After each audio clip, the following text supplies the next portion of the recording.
Hello and welcome to the lecture under our machine learning course. Today we are going to start a new unit number 5, that deals with two important machine learning algorithms or techniques known as support vector machines and neural network. These two techniques are being popularly used in machine learning to solve typically the problems under classification.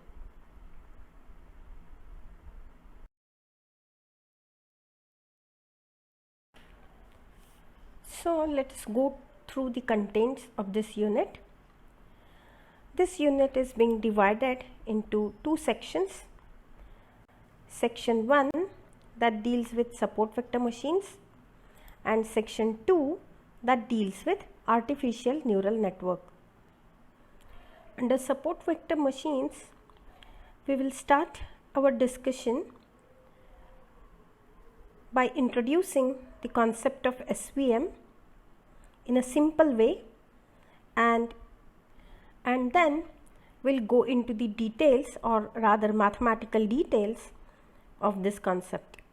So we'll be covering the dual formulation, the concept of maximum margin with noise, then we'll be focusing upon nonlinear SVM and the kernel functions, and finally we'll talk about the solution to the dual problem. Under artificial neural network, we'll introduce the concept of neural networks. We will see the biological neurons and how this biological concept relates with the artificial neural network. Then we'll see the simple example of a neural network, and that is a perceptron. Then we'll be focusing upon multilayer neural network, the popular learning algorithm for artificial neural network, and that is the backpropagation algorithm. And then finally we'll be introducing deep neural network. So this is what we are going to study in this unit. So let us begin with section 1 of this unit, and that is support vector machines. Let us try to understand what we mean by SVM. Basically, SVM is a supervised machine learning algorithm that is being used for classification and regression tasks. Actually, we had a discussion earlier about three important kinds of machine learning algorithms. Number 1, supervised machine learning algorithms, 2, unsupervised learning algorithms, and 3, reinforcement learning algorithms. So let us once again go through or recollect what we mean by a supervised machine learning algorithm. Let us see this block diagram. So what we have in supervised machine learning algorithm is the training data set is being provided. What we mean by training data set? In our training data set, we are having the examples or the samples of the form x, y, where x is the feature vector for the sample that describes the particular observation or a sample, and y is the associated class or the label for that example. Using this training data set, our learning algorithm tries to learn from the sample data, and this learning algorithm builds a model. So once the model has been created, whenever a new input or a new test sample is presented to the model, based on the earlier knowledge, the model tries to predict the output y. Now, where is the place for SVM. SVM is being placed at this location of learning algorithm. So given the training data set, we are going to use support vector machines, we are going to create a model, and then whenever a new sample is being presented to the model, our SVM model will predict the output Y. Though SVM can be used for both the tasks classification and regression, it is popularly being used for the task of classification. So let us see one simple problem, what we mean by classification. So let us assume that we are having certain samples or the observations, and every instance or every observation in the instance space is being described with two features, x1 and x2. So let us try to show this pictorially. On horizontal axis we are having x1 and the vertical axis is meant for feature x2, and we are having the samples or the observations from two classes. Class 1 is the circle class. So see, these are few of the samples, those belong to circle class, and there are several samples from another class, and that class is the triangle class. So see these examples, those are from the triangle class. Now given these samples, what we are supposed to do is we need to find out the hypothesis that will segregate or that will differentiate these two kinds of samples. As this is a two-dimensional space, we may have a line that can segregate samples of these two classes, circle and triangle. So we have drawn one such line over here. So this line can separate out the samples from these two classes, but it is possible to have many such lines. In fact, in machine learning we have seen earlier that such kinds of lines are the linear functions, and those are the hypotheses. So we are having the hypothesis space which includes many such hypotheses, and by applying certain algorithms we find the best suitable hypothesis that follows certain criteria, and that would be our final hypothesis or the decision boundary that distinguishes the samples from both the classes. So in this figure, all those purple lines are the various hypotheses. Those can be used as the decision boundaries. So once we get the decision boundary, we are having two sides of the decision boundary, and then when a new sample is being presented, depending on which side it lies, based on that the sample is being labeled with the appropriate class. So this is what we mean by classification. So SVM uses a technique called the kernel trick to perform some complex data transformations to find an optimal decision boundary between the classes.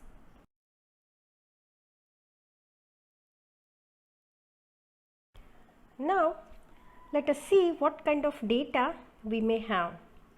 We may have a data known as linearly separable data, or we may have a data that is linearly non-separable. So what we mean by that? Let us once again look at the data or the example that we have seen.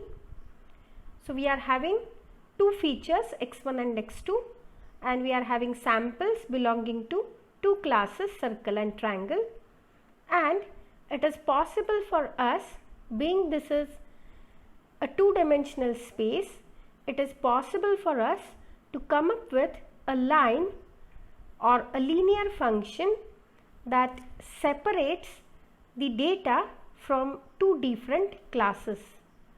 So we are having this decision boundary, which is a linear function.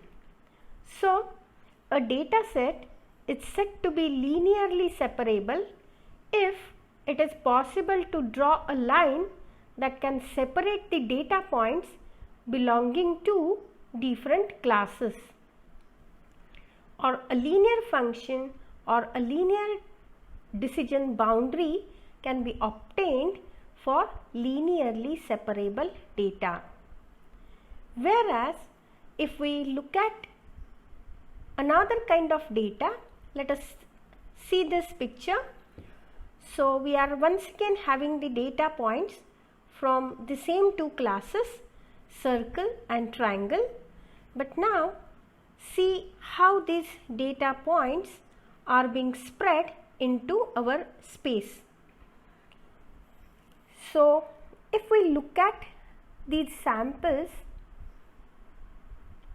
in our training set, then it is very difficult, or it is not at all possible rather, to come up with a linear function that can separate out the data, or that can separate out the observations from these two classes.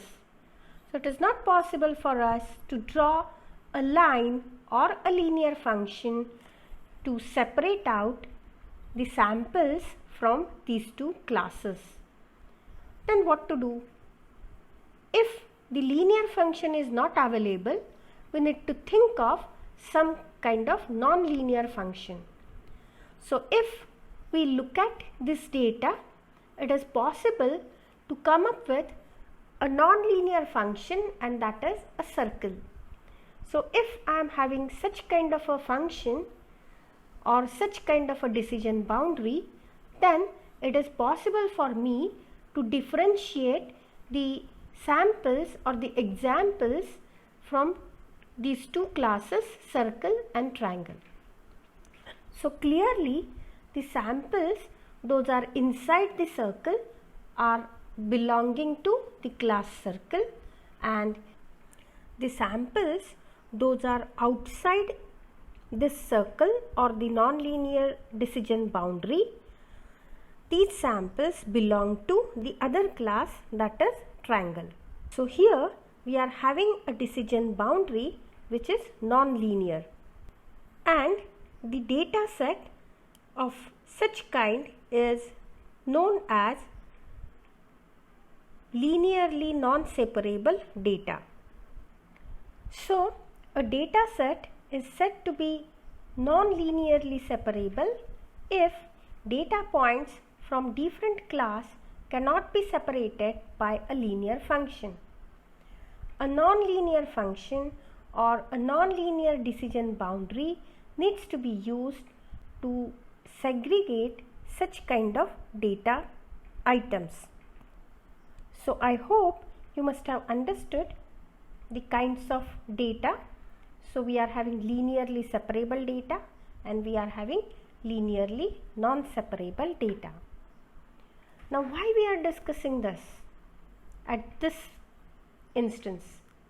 Because the machine learning algorithm that we are going to study, that is SVM, provides solution to classify both kinds of data.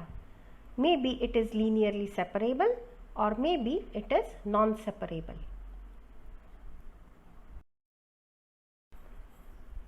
Now, to understand the concept of SVM, let us look at one example.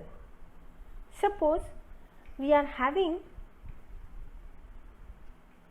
a data set in which the samples or the observations are described using only one feature.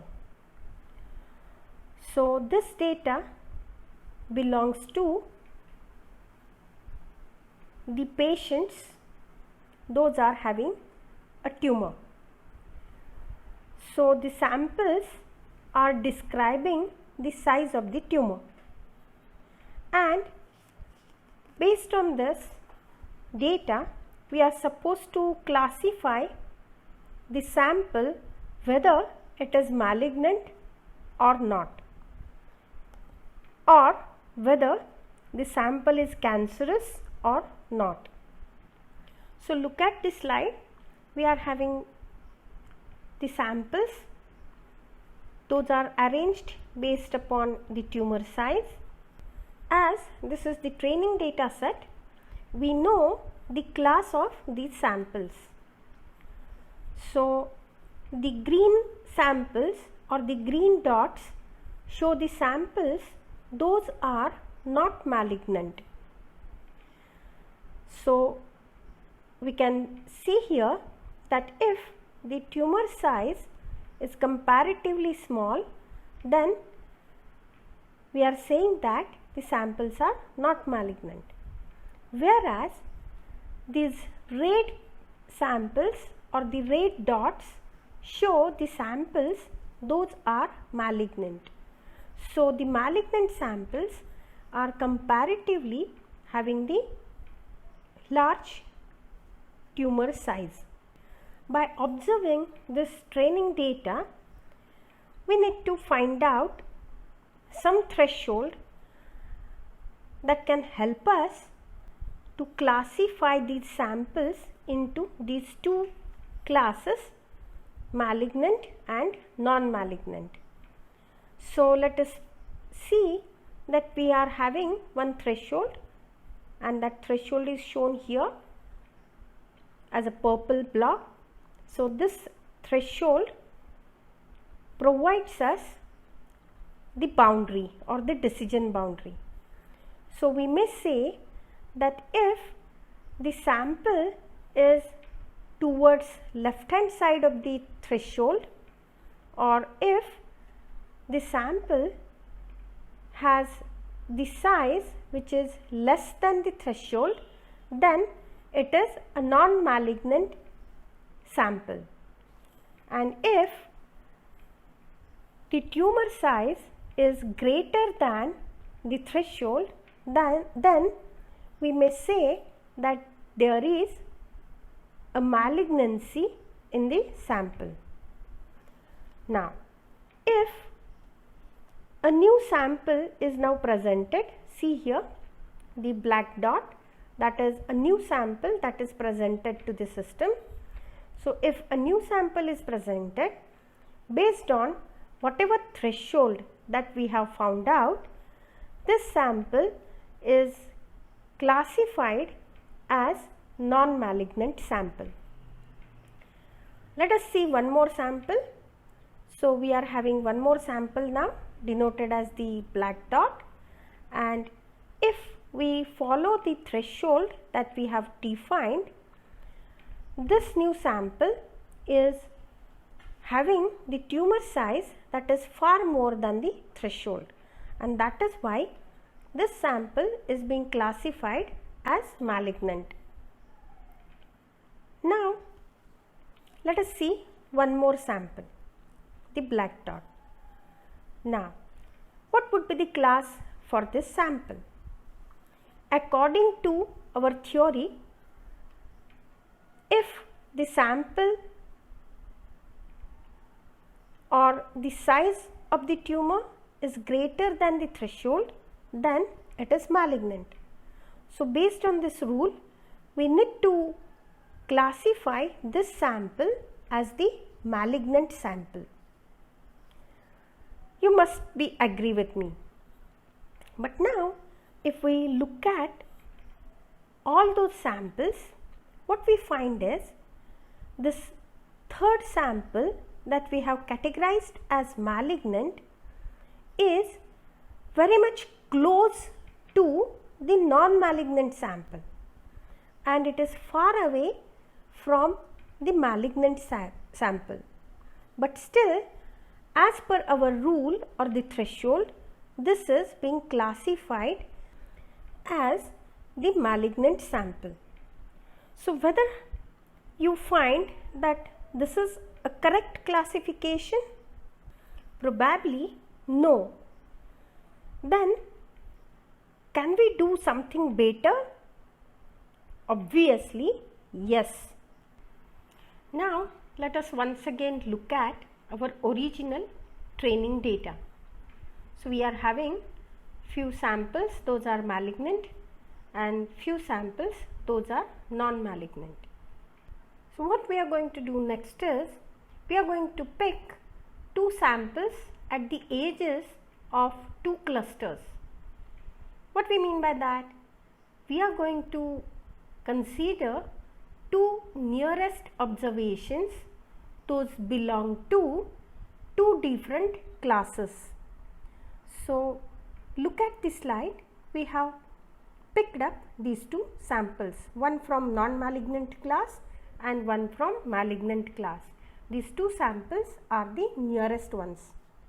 And what next we are going to do is, we are going to find out a threshold that is exactly at the midway between these two samples.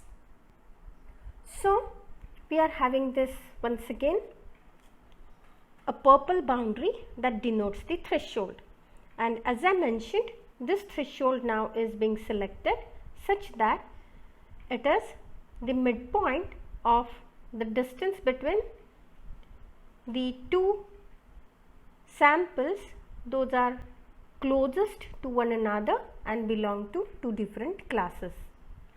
Now let us see once again the same sample that we wanted to classify. It is denoted here as the black dot. Now based upon this new threshold, we may classify this unknown sample as the class non-malignant, and now it seems correct as it is more close to the samples belonging to non-malignant class.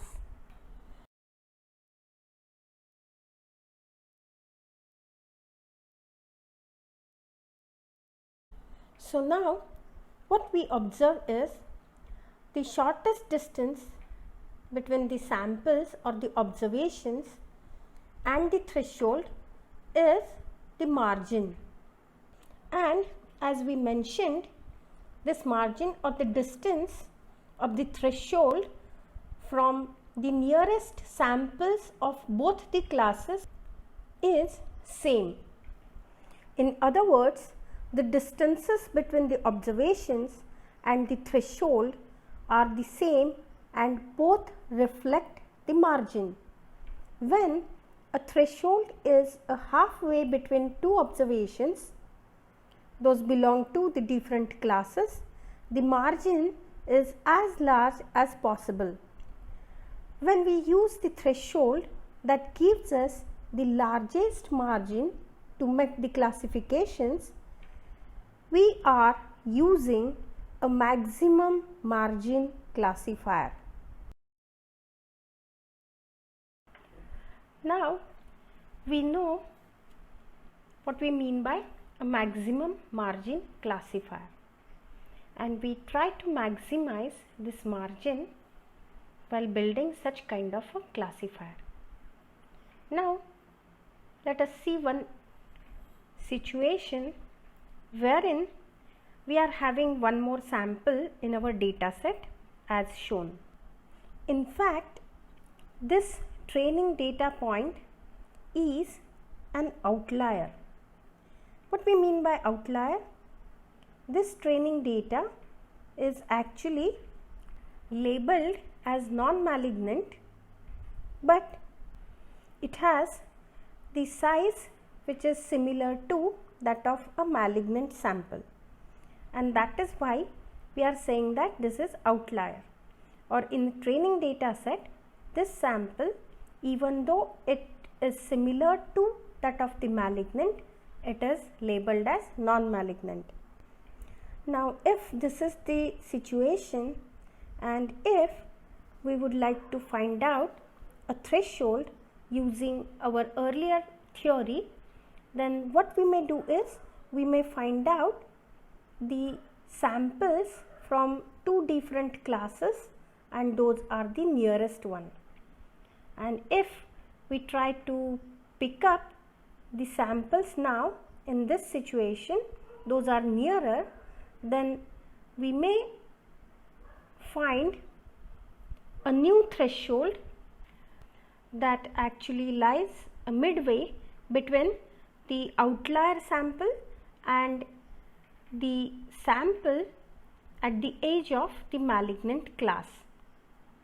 And if we go with this threshold, then it is possible that the new samples that we are going to classify further may be misclassified, and the reason being the model is built incorrect due to the outlier in training data. So in a sense, this maximum margin classifier is sensitive to the outliers in the training data, and this actually imposes the concern.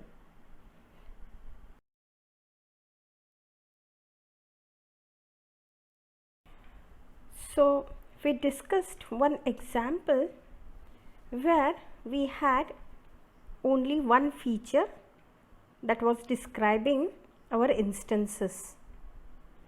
Now let us extend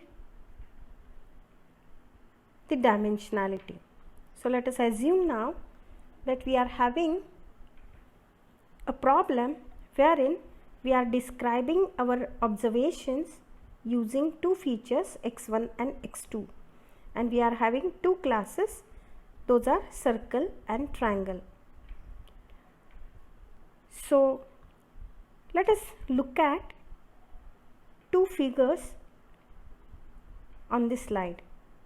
On the left hand side we are having one hyperplane that is differentiating the circles from triangles, and on the right hand side we are having one more hyperplane that is also differentiating between the two classes circle and triangle. Now which hyperplane is most suitable, or which decision boundary is most suitable? So let us assume that towards left we are having the hyperplane h1 and towards right we are having the hyperplane h2. If we look at the hyperplane h1, how it has been drawn? So we have picked up the samples from both the classes, and touching to the samples we have drawn two dashed lines. Those are parallel to one another, and in the midway between the distance between these two dashed lines we are having the hyperplane plotted. So the hyperplane is having the same margin towards both the classes, correct? So we have applied the theory that we have seen earlier with one dimensional data set. Similarly, if we look at the figure towards right, we are having the hypothesis h2. So how we have plotted or how we have computed this hyperplane h2? Hyperplane actually is the general word for decision boundary. So how to obtain this h2?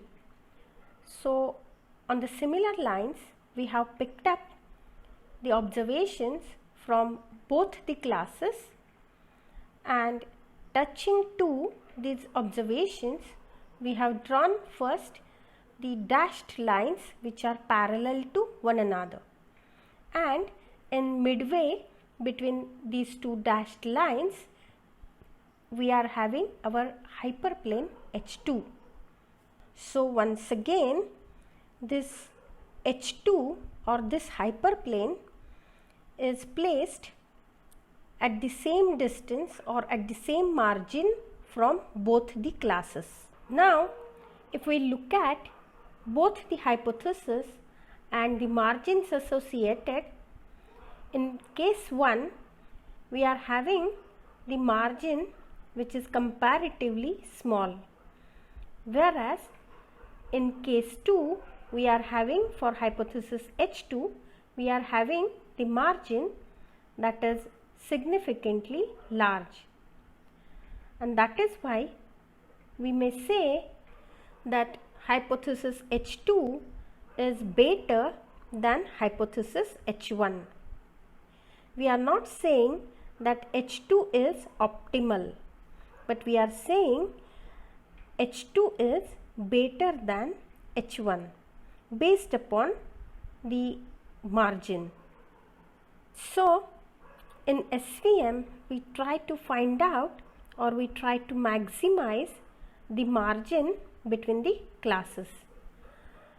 Now if we would like to find out the optimal solution or the optimal hypothesis that will maximize the margin, we need to undergo systematically the mathematical computations to come up with the optimal hypothesis under SVM, and that we are going to discuss in our subsequent classes.